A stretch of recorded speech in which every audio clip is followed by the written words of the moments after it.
మళ్ళీ మిమ్మల్ని క్వశ్చన్ చేస్తే చెప్పాలి, సరేనా? ఈరోజు ఒక కథ చెప్పుకుందాము. కథ పేరు ఏం పేరు అంటే ఊరికి ఎలా వెళ్తాము.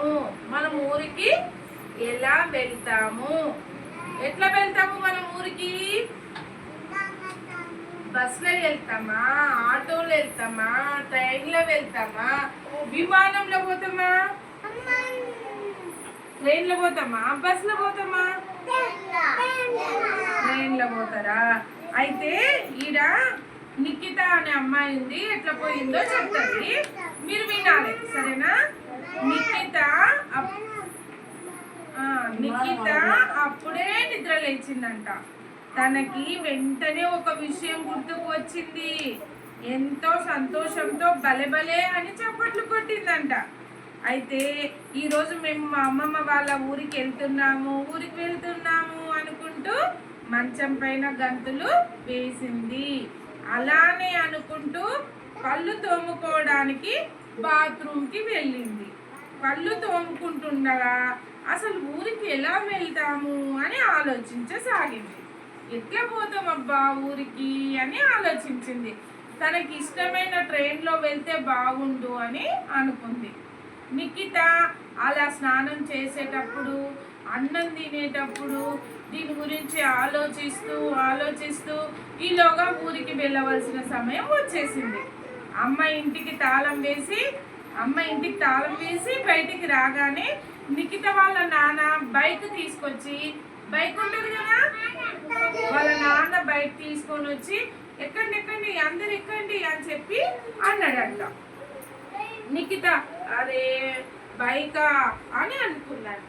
కొంచెం దూరం వెళ్ళాక ఆటో స్టాండ్ వచ్చిందంట. ఆటో స్టాండ్ వచ్చిన తర్వాత బైక్ అక్కడ పెట్టి అందరూ ఆటోలో కూర్చున్నారంట. కూర్చొని ఎక్కడ పోతున్నారు? అప్పుడు నిఖిత ఏమనుకుంది, అయ్యో ఆటోలో వెళ్ళాలా మేము ఊరికి అనుకుందంట. అలా కొంచెం సేపు అయినాక ఆటో దిగి బస్ ఎక్కండి, వాళ్ళ నాన్న బస్ ఎక్కండి, అందరు బస్ ఎక్కండి అని అంట.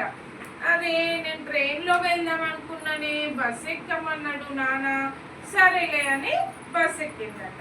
బస్సు వెళ్తుంటే కిటికీ పక్కల కూర్చుందంట నిఖిత. ఎక్కడ కూర్చుంది? కిటికీ పక్కల కూర్చుందట.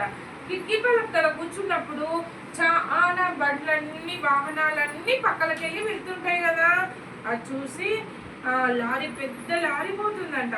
అమ్మో ఇంత పెద్ద లారీ పక్కల నుంచి పోతుంది, పెద్ద చక్రాలు ఉన్నాయి, దీనికి పెద్ద బండి పయ్యలు ఉన్నాయి అనుకున్నదంట. బండికి లారీకి పయ్యలు ఉంటాయి కదా, ఎన్ని పయ్యలు ఉంటాయి? 4 పయ్యలు ఉంటాయి కదా, పెద్ద పయ్యలు ఉంటాయి కదా. ఆ చక్రాలను చూసి ఎంత పెద్ద చక్రాలు ఉన్నాయి అనుకున్నదంట. అనుకొని కొంచెం ముందుకు వెళ్ళగానే ఇంకొక వాహనం వచ్చిందంట. ఆ చక్రాలు చిన్నగా ఉన్నాయంట. ఒకదానికేమో పెద్దగా ఉన్నాయంట, ఒకదానికేమో చిన్నగా ఉన్నాయంట. ఏందబ్బా ఇది అని చెప్పి వాళ్ళ నాన్నని అడిగిందంట. ఎవరు అడిగిండ్రు? వాళ్ళ నాన్నని నిఖిత అడిగిందంట. నాన్న దీని చిన్నగా ఉన్నాయి, ఏం చక్రాలు నాన్న ఇది అంటే, ఏం వాహనం నాన్న అంటే ట్రాక్టరు అని చెప్పిండట వాళ్ళ నాన్న. ఏం చెప్పిండు? ఇది చిన్నగా ఉన్నాయి కదా పయ్యలు, ఇది ట్రాక్టరు అని చెప్పిండట. ఇది పొలం దున్ననీకే, సేన్ చేయనీకే ఉపయోగపడుతుంది అని చెప్పిండట. తర్వాత అంబులెన్స్ వచ్చిందంట. కుయ్ కుయ్ కుయ్ కుయ్ అని వస్తుంది కదా అంబులెన్స్. ఇది తప్పా ఇట్లా శబ్దం చేసుకుంటూ వస్తుంది అని చెప్పి, ఎందుకు నాన్న ఇట్లా శబ్దం చేస్తుంది అన్నదంట. అప్పుడు వాళ్ళ నాన్న ఏం చెప్పిండు, ఎవరన్నా ఎమర్జెన్సీ అయితే, ఎవరికన్నా దెబ్బలు తాకితే, ఏమన్నా ఎమర్జెన్సీ హెల్త్ బాగాలేకుంటే ఆ వాహనంలో తీసుకొని హాస్పిటల్కి వెళ్తారు అని చెప్పిండంట వాళ్ళ నాన్న. ఎవరికి చెప్పిండు?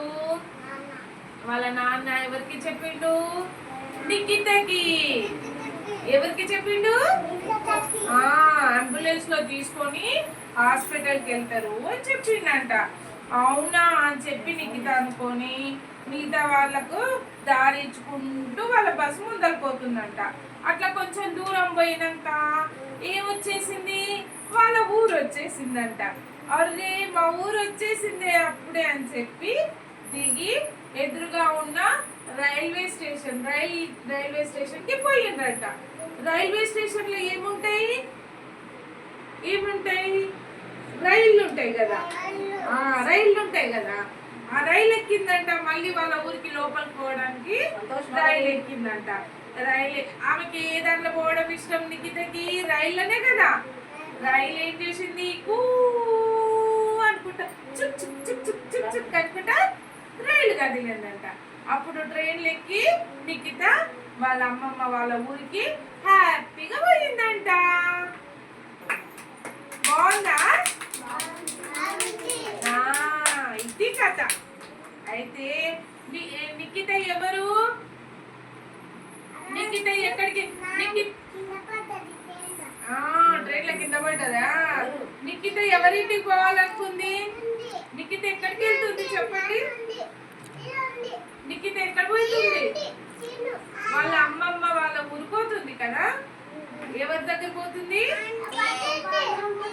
వాళ్ళ అమ్మమ్మ వాళ్ళ ఊరికి పోతుంది. దేనికి పోయింది ఫస్ట్ లా చెప్పి